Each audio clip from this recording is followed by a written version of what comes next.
Brandon, what are the real chances here? Russ is in Seattle, week 1 come next season. Yeah, well, I asked this question specifically to someone close to Russ, and they said 60%. 60% he'll be there. And I think this is the best opportunity for him. The grass isn't always greener on the other side. You got to think about all the work that he's done in the community, all the work and the relationships that he's built in that locker room, in that organization. You guys know I love Russ. I love this organization. I've been bashing a few guys there, but I had an amazing time there. I studied Coach Pete Carroll and his leadership abilities and his processes and his system. But right now, these two have to call each other. Point blank, period.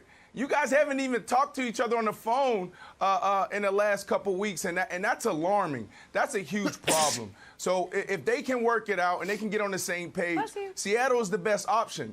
But if we want to break down those 4 teams, let's do it, and let's do it in order. Let's start with the Chicago Bears. And let me show you this graph, and I'm going to rank them this way. Why is the Bears a good situation, a good fit for Russell Wilson? This is a guy who wants to win.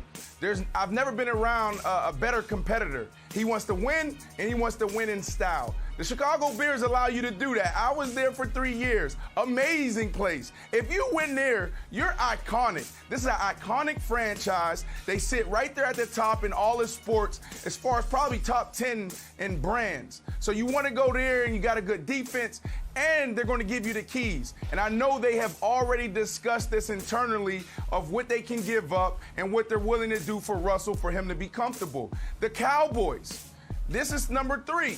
Why? Because this is a situation where you just pretty much, you win in style. This is a legacy play here. If you are the quarterback of America's team, then you're probably King of America.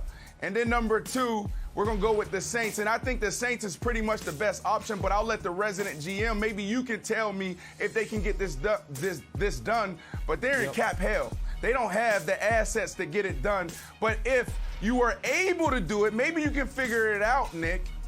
Then this is where you'll probably win and win fast. This will be unfair to the NFL if he got to the Saints, and the number 1 destination is the Raiders. And if things implode and continue to implode in Seattle, this is where I think he'll end up. Why the Raiders? I mean, the Raiders, they have the best young, talented core group on the offensive side. Coach Gruden's going to let it be the Russell Wilson show, new stadium, new everything, and I think he'll really enjoy his time there. So these are the top 4, Nick. What you think? All right, so let me address Brandon's list in just a moment. But first, I need to make a very important personal announcement. I have no intention of leaving my wife. But here's a list I have ready of 4 women I'd be happy to end up with. Wait, what? Wait, hold on. I don't want to leave Seattle, but if I were to, here are these 4 teams that I'm just letting you know I'd be fine with. That ain't great, fellas. And Brandon couched it as 60% chance he stays. Well, even on her birthday, Jenna can do that math. That means 40% chance he leaves. That's 2 out of 5. That's just slightly worse than a coin flip. And I take, Brandon, this latest report, which isn't a report, it is an on-the-record quote from his agent as sirens sounding in the Puget Sound. I would be freaking out if I'm a Seahawks fan, because now it's real. It's no longer the Athletic report. And by the way, great job reporting that Athletic story. But he stormed out of a meeting in week 9. And it is one of the 2 most important parties, either Russ or his agent, in this case his agent, saying, we don't want to go anywhere. But I do have this handy list ready so Brandon Marshall can break it down of places I would go. Now, to answer Brandon's question, the Saints have as much of a chance of trading for Russell Wilson as we do. 0%. We can't afford him. The Saints can't afford him. So it might be fun. It could be a good idea that the salary cap is, you can screw with it, but you can't totally ignore it. So I think the Saints have no shot. Wilds, I think the team Brandon had 3rd is the most intriguing, because that team is the Dallas Cowboys, And the simplest and most obvious and easiest trade involves our franchise quarterback for your franchise quarterback. A Dak Prescott, Russell Wilson deal. Now, if I'm Seattle and I'm Pete Carroll and I like to run the football, I'm like, hey, our guy's better, so why don't you throw in Ezekiel Elliott? And then Dallas says, okay, well, then maybe you guys throw in a draft pick. Like, there is some negotiation there. I like it. But the reason these trades, Wilds, don't happen is because you cannot get fair value for a franchise quarterback. Unless, of course, you're getting one in return. So I think Dallas and a Dak for Russ trade being not the whole trade, but the parameters of it is super intriguing. But I also think, Wilds, this is something that is now a A1 story almost every morning because his agent went on the record about it. Yeah, well, I love the Cowboys trade, and I wanted to dig into this article and find the red meat or on what was going wrong, and Brandon say it's imploding and Russ is unhappy. And then I read it, and I'm like, you know what? Brandon, this all seems very fixable.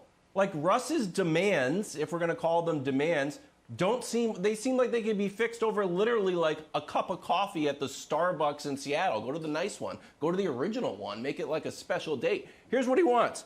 I don't want to get hit. All right, we got the 56th pick. We'll draft an offensive lineman. Okay. What else do you want? I want to be consulted on personnel. All right, here's what we're thinking about. We'll send you a text. Okay, that sounds good. And I want to cook a little bit more. I'm like, all right, yeah, because that whole Russ can cook thing. Well, we have some concerns too. All right, Russ, like, what do you got? He's like, don't turn the ball over, because that's where things kind of went sideways on us. Over two games, you turned the ball over 7 times, so we kind of pulled back a little bit.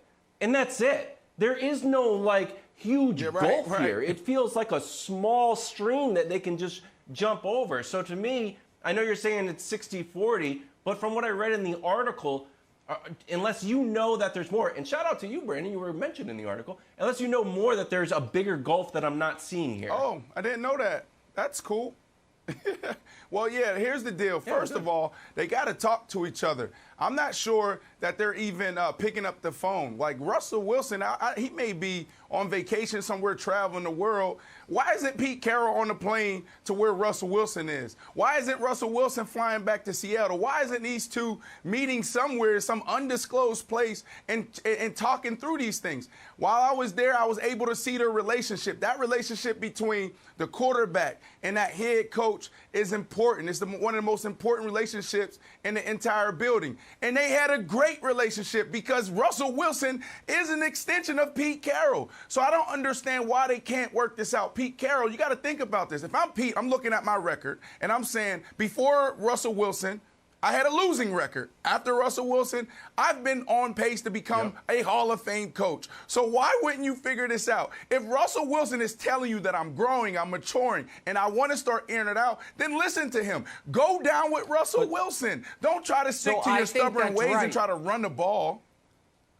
Brandon, I think you're right, but I think that stream rather than gulf that Wilds is referring to, for Pete Carroll, it's a massive gulf. And it's not about adding an offensive lineman or consulting him, because they consulted him on hiring the offensive coordinator.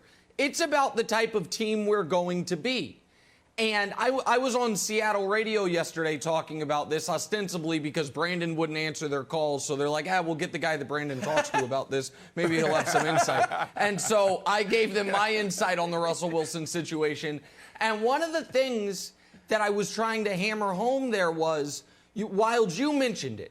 The 2 games where he had 7 turnovers in the middle of the year and his MVP conversation got derailed. And then the Seahawks, instead of letting Russ cook, they didn't totally revert back. They just put it down, let Russ simmer a bit. Let Russ go to a slow boil. If I'm Russell Wilson, I'm like, hold on a second. The last 5 years, I feel we've underachieved because we've done things your way. We haven't been to a conference championship game since 2014. We lost a very winnable playoff game against the Dallas Cowboys a few years ago, a playoff game, because you kept running the ball into the line of scrimmage instead of letting me cook. We've done it your way for year after year after year. We hit a 2-week rough patch of doing it my way, and we're like, well, can't work, won't do it. I think that's the frustration, is it's like we gave your way a long, fair shot.